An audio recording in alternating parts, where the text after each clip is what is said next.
second month and the 17th day of the month. There's significance there. It's interesting that that date was remembered. This is important. Anytime you see a date mentioned, anytime you see a number mentioned, it's worth digging through scripture to find where those things have come up. Is that day something particular? I believe that that date has a significance on it. It will tie in with other events further downstream. Bearing in mind that you can conflate a calendar year. You can say, oh, it says the second month here and it says the second month here. They must be the same month, but they're actually not. Second month of the year is February, but the second month of my 56 year is August. So they're clearly two different things. So you have to just be really careful as you look at things like that. In a way, it's non-determined as to when an exact date happened, if we're assuming it's from the timeline of Noah's life. So it would be different if we were talking about his wife or his sons. You could say it was Shem's 400th year and in the 8th month and the whatever day. I think it's particular with Noah, and I think this is why that his age receives this prominence in that verse as we started off, is because I am pretty sure that that is the year that Methuselah died. And when we looked at the generations, his death shall bring the despairing comfort with. Well, what will his death bring? Well, his death will bring about this flood.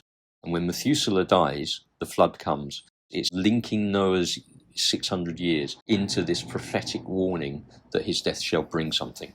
That's where we end up. And then it talks about the flood, doesn't it, coming upon the earth. And the way that this is written in the Hebrew is come upon. It comes upon the earth, which basically means engulf it, absolutely engulf it. So it is a really huge cataclysmic event.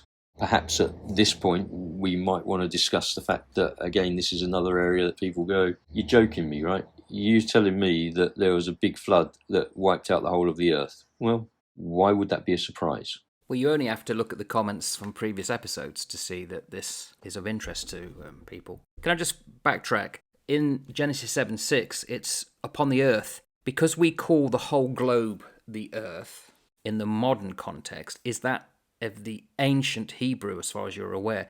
Is this something that's being said it was worldwide? Because upon the earth could just be in your local area. The Russians have Rodina. Rodina. I'm glad you're here to get the pronunciation correct. That only means Russia. It doesn't mean the whole world. No, it means the Rodina. It's the motherland. It's the same with fatherland. So are we talking worldwide or are we talking a local area? The Hebrew word is eretz for earth here. Eretz can mean land. It can mean earth. It can mean the whole of the earth. It can mean the earth as opposed to the heavens. It can mean a country, a territory, a district, a region, a tribal territory. So there's lots of ways it can be read. It doesn't just mean the entirety of the planet. It can mean that, but it can mean all those other things. Tribal territory, piece of ground, bit of land. It's useful to know that because moving on, that's going to play into a couple of hypotheses that I have. But we'll talk about that shortly.